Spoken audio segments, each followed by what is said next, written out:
Sunita Torrance. I'm from Out and Proud Taranaki Charitable Trust, also from Rainbow Storytime New Zealand, and I'm in beautiful Hokitika. Today's beautiful anyway, hasn't always been, and delivering ally training to the community to help better support our Rainbow community. So what exactly is Out and Proud Taranaki?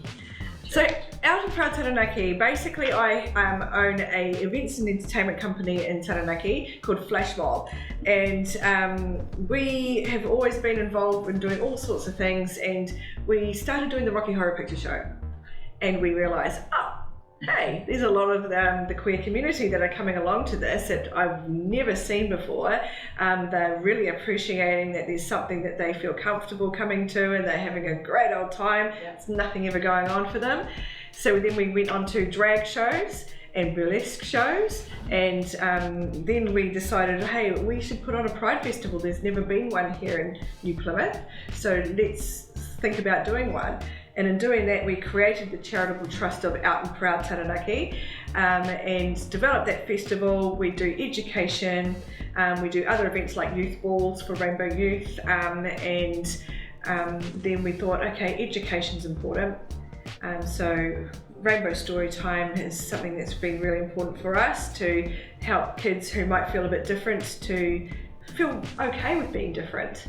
And then worked on to doing ally courses, because there's a bit of a hole in the market for workplaces to get training on how to deal with the Rainbow community, and it's all delivered by ally. So I'm an ally, I'm not part of the Rainbow community, but I'm a supporter, and I feel that that's kind of helps people feel a bit more comfortable asking questions. Like who normally attends these workshops that you've been? So it's a mixture of people. There's a lot of parents of Rainbow kids that still don't quite understand what they're supposed to be doing with their kids and what they're going through.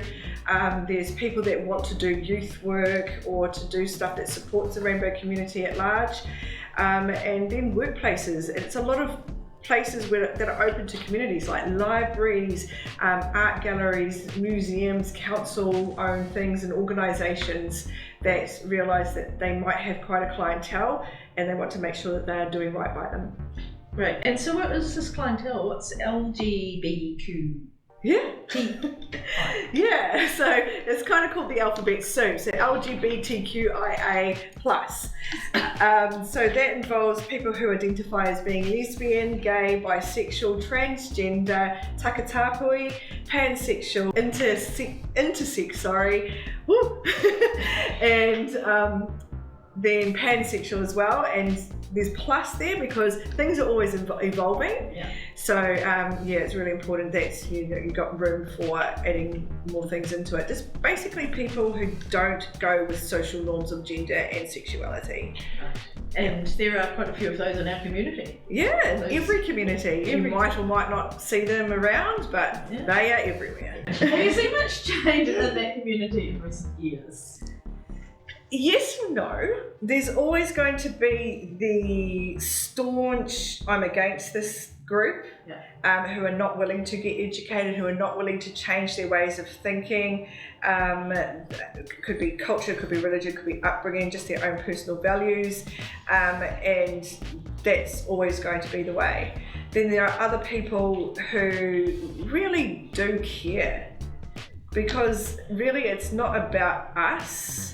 It's about these kids that are growing up in this community, unsure of where they stand here, and need to feel like they're accepted. Right. So it's about them, it's not about anybody else. And so the changes, they are becoming more accepted, and the changes that have happened, like how has that come about, do you think? I think it's more the fact that they're not going anywhere. The Rainbow community aren't going anywhere. They're getting stronger in how they deal with things. They're taking back the power, and it's really important for them to do that. It's either like it or lump it, really. And people that choose to lump it are kind of becoming the minority, because things on social media, for instance, you'll see someone say something negative, and you'll see 10 people comment and say something positive and go against what that view is.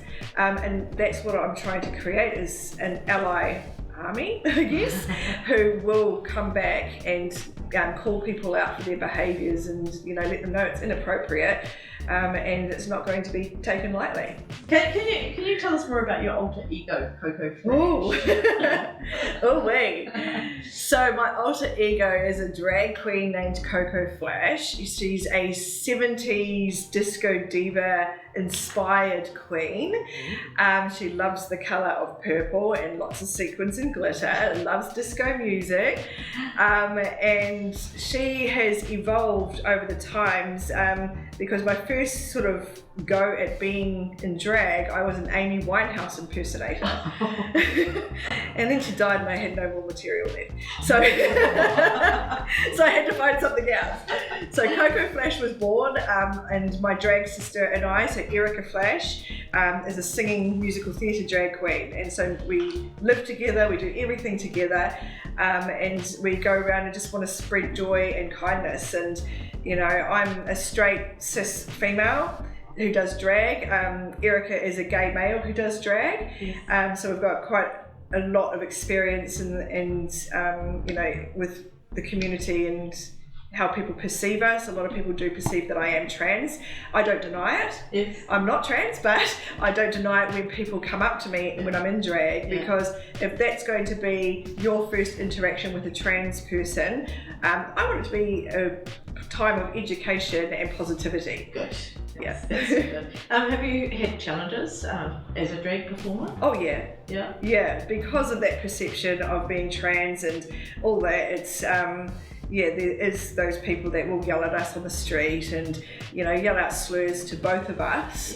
Yes. But, you know, coming from small town New Plymouth, yes. it's very much like here. Yes. We are the only drag queens, and we're the only ones. We just go out there just for the sake of normalising and mainstreaming drag and the gay culture. Yeah. And it's all part of the education process. So the more people saw us, the more they're like, oh, there's those people. The people that yelled at us in the car on the first day, you know, 2 months later, they're wanting to come get photos with us. Yes. And that, like, they love us for the entertainment reasons. This is your second trip recently to the West Coast. Yeah. So what are your perceptions or experience of issues in the rainbow community on the West Coast? Yeah, it's been interesting. Doing Rainbow Storytime is always controversial because people have perceptions and assumptions of what we're doing and what we're teaching. They don't see it as a way for us to entertain and to put in education of pure just being kind and being good with people. They just think of it as you know, indoctrinating and grooming and things like that, which is absolutely not the case. None of the storybooks that we read are saying this person is gay, this person is trans. It's more about this person likes to dress this way and likes to be fabulous. Yes. And, you know, dance, there's one line in the Giraffe that Can't Dance book that says, maybe it's not the fact that you can't dance, it's the music that you listen to that makes you feel like you can't dance. And we're just like, you know what? You know, you can be whoever you like, and everyone, you know, embrace that. Yeah. So with Rainbow Storytime, that's all good. But I also recently was here with drag queen Anita Wiglet, who was off RuPaul's Drag Race. We went to Greymouth as part of her tour, and yeah, she sold, you know, 150 tickets to her show. So, you know, if people look at things as just an entertainment value, they're actually okay with everything. But as soon as children are involved and they believe that drag queens are part of nightlife and drugs, we are day drag queens. Yes. We're trying to take away from that stigma as well, because basically we're the most visible members of the LGBT community. Yes. Drag is used to promote, you know, being different, and that's cool. And so, yeah, it's a hard road. And then I'm going into educating adults with the ally courses. So I'm covering all bases. And yeah, there's still controversy coming out of that, because we are still related to Rainbow Storytime. But that's the beauty of human beings, and especially people who are entertainers, that we can cater to an audience. Yes. We don't do the same things as what we do in our cabarets, and I don't teach the same things or use the same language in my ally courses as I would in front of 5-year-olds. Right. Yeah. So it's all about education and teaching people to be more accepting and normalising these things that are around us, I suppose. Yeah.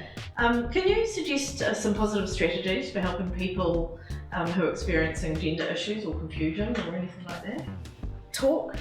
There are seriously people out there, and me doing these ally courses in this community as well, these people are there to understand and to talk to. So if you see people wearing pronoun badges or anything like that, they, especially these ones here, you will know that they have attended this course, and they've had a really good, outline of what's going on, and they'll be able to help direct you to support services. There are national support services like Rainbow Youth, Inside Out,